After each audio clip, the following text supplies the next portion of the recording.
Bonjour mes chers compagnons de route, c'est Marilyn Merel, accompagnante en libération des mémoires, et je viens vous parler aujourd'hui, vous reparler de la blessure de la gémelléité, du jumeau perdu, de la jumelle perdue, comme on les appelle. Et j'avais déjà fait une vidéo que vous pourrez retrouver sur ma chaîne YouTube. Aujourd'hui, je voudrais aborder un autre point de vue en fait par rapport à cette blessure, parce que en tout cas pour ceux qui sont cette voie, c'est quand même une voie initiatrice. À la base, c'est une voie qui vous amène en fait à vous reconnecter à vos deux polarités, féminine et masculine, pour les fusionner à l'intérieur de vous. De cette manière, vous sortez en fait de la dualité pour retrouver votre unité. Dans le sens en fait de cette initiation, de cette expérience, est vraiment dans ce retour à soi, ce retour à notre unité, et à trouver cet équilibre entre le féminin, le masculin, le yin, le yang, la lumière et nos parts d'ombre, cet équilibre entre la terre et le ciel.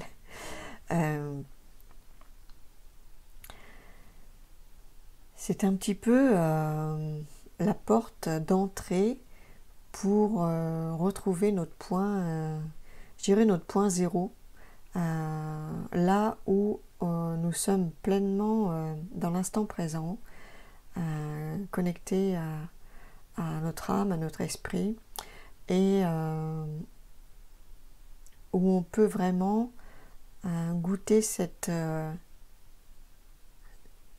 plénitude, je dirais, parce qu'en fait, il n'y a que dans l'instant présent qu'on peut aller contacter cette sérénité et cette plénitude en nous. Donc là, je voudrais surtout m'adresser en fait à ceux qui sont déjà sur ce chemin initiatique, cette expérience, parce qu'en fait, on entend souvent parler de jumeaux perdus par rapport à notre propre gestation, c'est-à-dire qu'en fait, en début de gestation, une âme est venue nous accompagner quelque temps, puis elle est repartie sur son plan de lumière, sur son chemin, normalement. Souvent, le jumeau ou la jumelle, en fait, ne remonte pas complètement sur son plan de lumière et reste avec celui qui va naître, en fait. D'où toutes les difficultés qui sont engendrées après dans notre vie quotidienne. Mais là, je voudrais vraiment vous amener à faire quelque part un petit peu l'inverse de l'expérience que vous avez vécue par rapport à votre jumelle ou à votre jumeau perdu, et à imaginer en fait que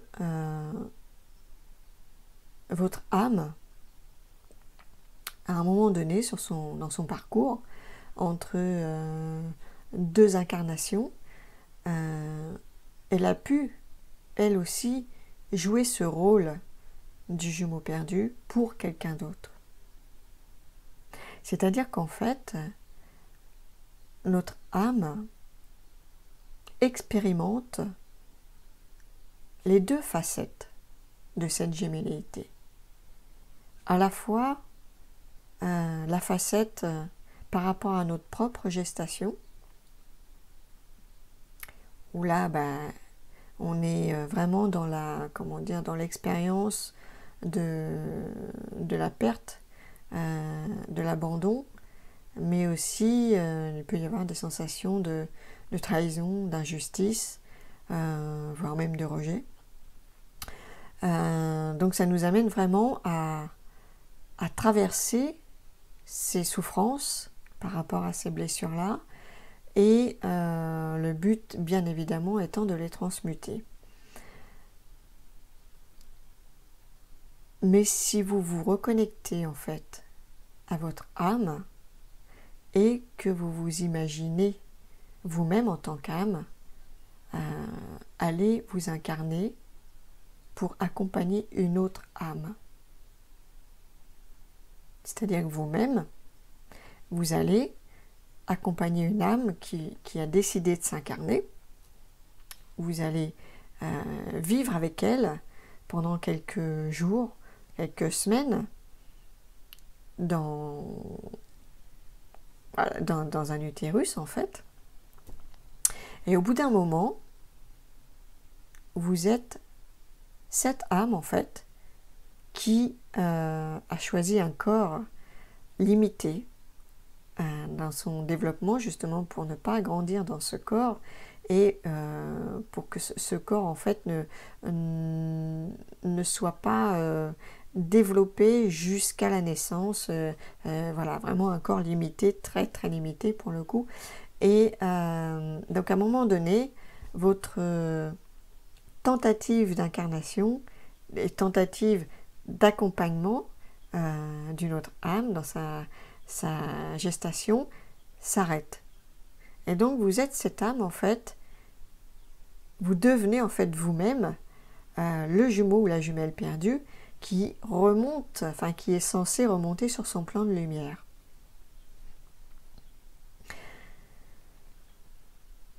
Alors pourquoi je vous parle de ça aujourd'hui? Parce que dans toutes les recherches que j'ai faites jusqu'à présent, ça fait quand même quelques temps maintenant que je suis sur cette voie de recherche, sur la gémellité et tout ce qu'elle peut nous apporter en fait dans ces cadeaux, parce que moi je peux plus dire aujourd'hui que c'est une blessure, c'est vraiment un cadeau en fait, parce que cette initiation, cette expérience nous amène vraiment à se reconnecter à qui on est vraiment, à nous-mêmes en fait, et à nos deux polarités. Et comment dire, donc j'ai jamais entendu pour l'instant ou lu ce point de vue-là, où nous-mêmes, nous sommes l'âme qui ne vient pas s'incarner avec l'autre jumeau et qui repart sur son plan de lumière. Donc en fait, les âmes qui repartent, elles peuvent choisir ensuite d'aller se réincarner un peu plus tard, mais du coup elles vont aller se réincarner dans un autre corps, elles vont choisir une autre mère biologique, ou pas d'ailleurs, mais voilà, en tout cas elles ne vont pas partager ces 9 mois de gestation avec l'autre jumeau. Alors il est possible, c'est même je crois un peu quand même le but des jumeaux et des jumelles perdues, il est possible que vous retrouviez ces jumeaux et ces jumelles perdues dans votre vie,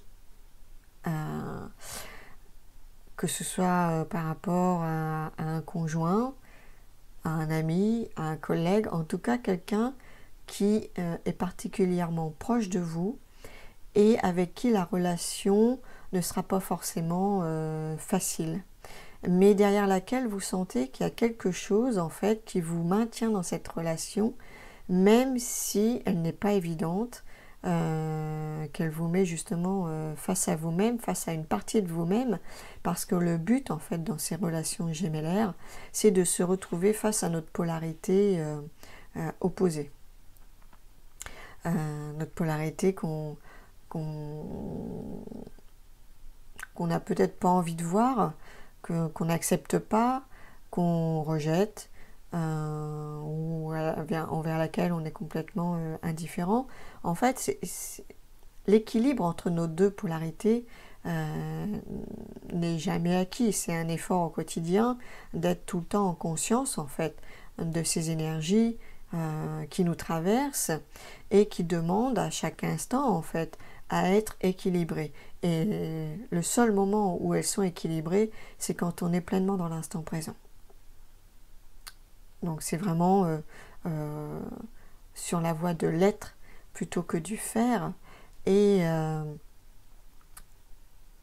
c'est être pleinement en connexion avec notre esprit, notre âme et notre corps en fait. Être en connexion avec toutes les parties de nous au même moment, en même temps, et être vraiment pleinement nous-mêmes. Pleinement, ça veut bien dire ce que ça veut dire, c'est on est vraiment rempli de nous-mêmes, rempli de toutes les parties qui nous composent, rempli de toutes ces parts qui, comment dire, co-créent ensemble, autant à l'intérieur de nous d'ailleurs qu'à l'extérieur de nous, mais la manifestation extérieure n'est que simplement le reflet de ce qui se passe à l'intérieur de nous. Donc plus nos polarités sont équilibrées à l'intérieur de nous, et plus vous allez avoir des relations équilibrées. Donc il est possible que vous rencontriez ces jumeaux dans votre vie à un moment donné.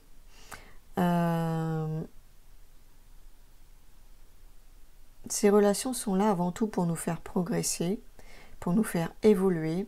En fait, c'est un contrat d'âme à âme que l'on a passé avec ces jumeaux et ces jumelles, un contrat par lequel nous continuons en fait à nous réincarner à peu près au même moment, à peu près à la même époque, pour continuer à évoluer. Ce sont des âmes que l'on connaît bien, parce qu'en fait on a déjà expérimenté différents rôles avec elles dans d'autres vies, et donc ce sont vraiment des compagnons de route.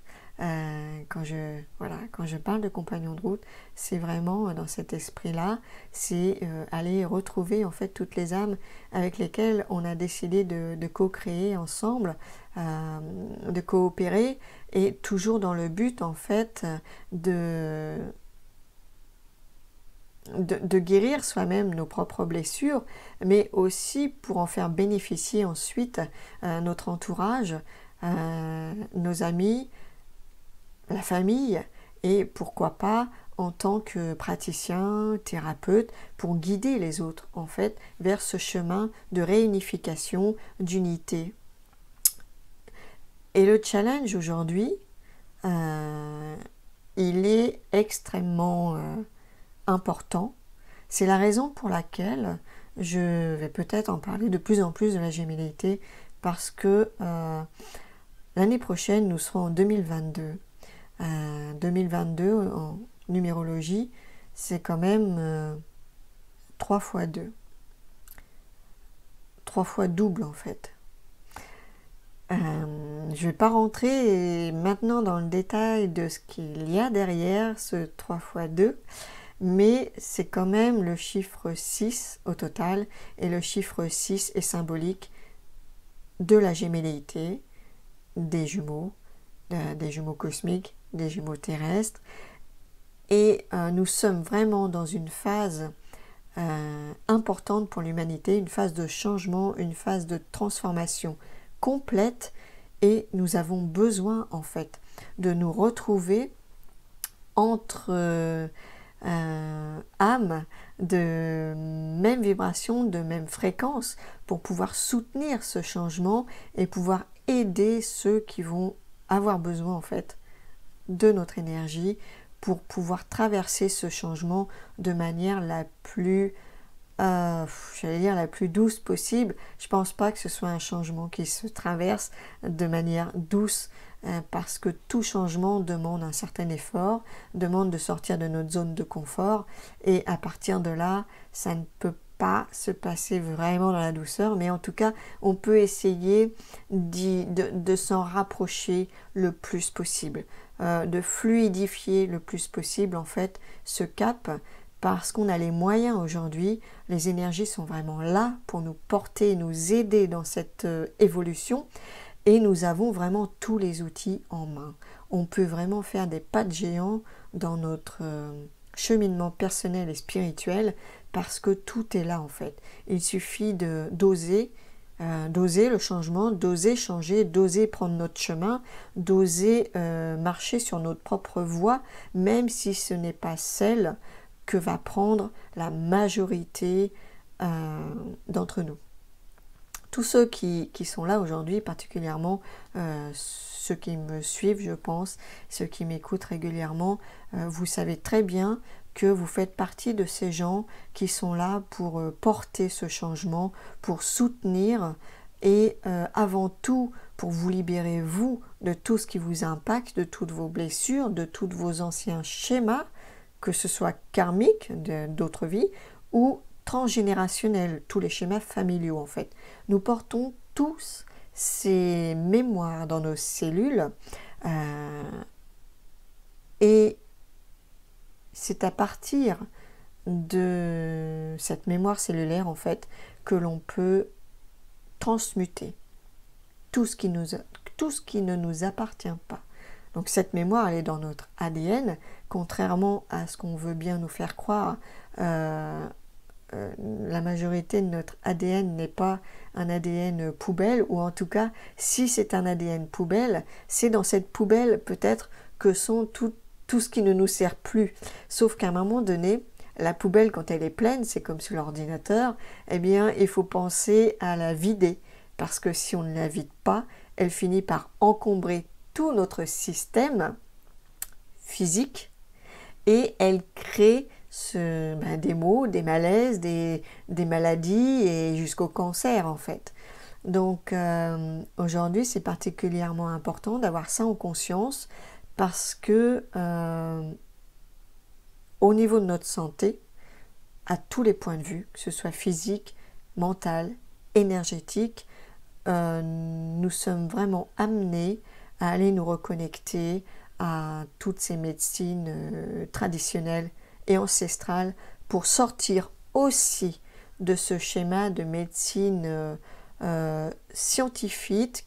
Alors, je ne suis pas contre la médecine scientifique, mais en tout cas contre celle qui a été détournée au profit d'un commerce, plutôt qu'au profit de la santé réellement. Donc je ne vais pas faire un discours là-dessus, tout le monde, voilà, tout le monde sait de quoi je parle, je pense, et c'est inutile en fait de tourner autour de ce sujet-là. L'important c'est de passer à l'action pour soi, de prendre ses dispositions et de faire en sorte d'apprendre à se connaître en fait. On a quand même un système immunitaire qui est comment dire, très intelligent, qui est là en fait pour nous défendre. Donc il suffit d'en prendre soin. C'est un peu comme une voiture. Si vous mettez du gasoil dans une voiture essence, ça va beaucoup moins fonctionner. Donc si vous n'apportez pas les bons produits à votre corps, il ne fonctionnera pas comme vous allez l'attendre en fait. C'est une question de bon sens avant tout. Mais voilà, aujourd'hui, des tas de gens sont vraiment dans la peur et non plus au discernement, sont complètement coupés en fait, sont coupés d'eux-mêmes, sont coupés de leur âme et n'ont plus cette faculté à aller réfléchir, à aller se poser des questions, à aller se remettre en question, à oser changer ce qui ne convient pas dans leur vie, sur tous les plans, je ne parle pas simplement au niveau alimentaire, mais à tous les niveaux.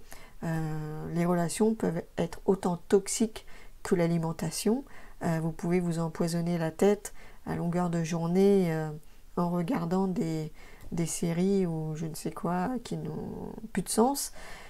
Enfin voilà, je pense, pour vous qui m'écoutez, je pense que tout ça, j'ai pas besoin de le répéter en fait. Donc cette expérience de la gémelléité, c'est bien d'avoir conscience en fait de ces deux plans. À la fois pour vous, dans votre propre gestation, d'avoir conscience qu'effectivement, ouais, il y a un jumeau, il y a une jumelle perdue, j'ai eu l'information, j'ai fait les libérations, et maintenant qu'est-ce que j'en fais quoi? À quoi ça me sert en fait, cette expérience? À quoi elle vous sert? À quoi elle vous reconnecte? Quel chemin elle vous amène à faire en fait vers vous? Parce que cette information-là, on ne vous la donne pas par hasard. Si elle est là, c'est qu'elle a sa raison d'être aussi. Donc avoir cette conscience par rapport à notre propre gestation Et en même temps, en parallèle, avoir aussi la conscience que vous-même, un jour, à un moment donné de votre parcours, vous avez décidé aussi d'accompagner quelqu'un d'autre et de repartir.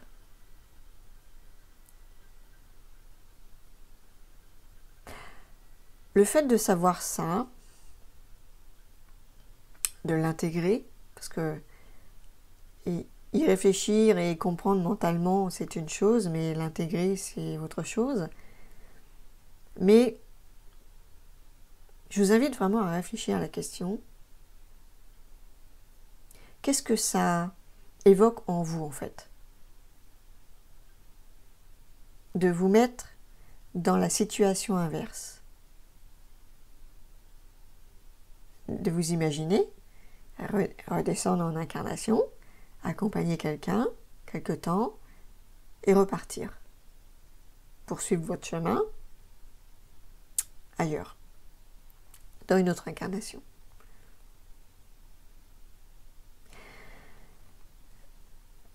Cette expérience met quand même quelque part en lumière que nous sommes avant tout des âmes au service des autres.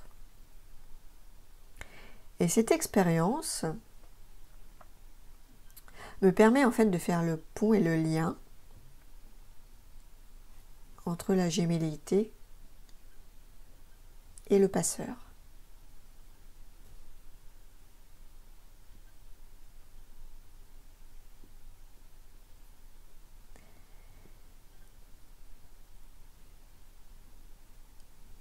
Le passeur, il accompagne. Il accompagne l'autre sur son chemin à toutes les étapes de sa vie, depuis l'incarnation jusqu'à la mort. Mais pas seulement sur le plan terrestre. Il l'accompagne aussi sur le plan céleste. Et c'est ce qu'il fait en fait, quand il accompagne une autre âme à venir en incarnation. Ce qu'il fait aussi, c'est que sur le plan céleste, en tant qu'âme, en tant que guide, il va aussi accompagner les défunts vers la lumière. Donc il sert d'intermédiaire, de relais. C'est un maillon de la chaîne en fait. De la vie à la mort, de la mort à la vie. Nous avons tous une âme. Nous avons tous vécu entre deux vies. Nous avons tous accompagné sur le plan céleste. Et nous accompagnons tous aussi sur le plan terrestre. Donc ce cadeau, cette expérience de la gémellité nous permet de nous ouvrir à nos capacités subtiles, de nous ouvrir à cette part de nous que l'on croit invisible et qui pourtant est bien vivante. Je vous laisse voyager entre la terre et le ciel en tant que passeur, en vous reconnectant à votre âme, à votre esprit. Vous allez pouvoir mesurer les capacités, les potentialités que vous avez tous et qu'il suffit simplement de reconnaître. Je vous souhaite un beau week-end. Aujourd'hui, nous sommes le 19, au mois de juin, le mois des Gémeaux, le mois 6, la gémellité. Et le 19 aujourd'hui, c'est le chiffre en fait des jumeaux cosmiques. Je vous dis à bientôt.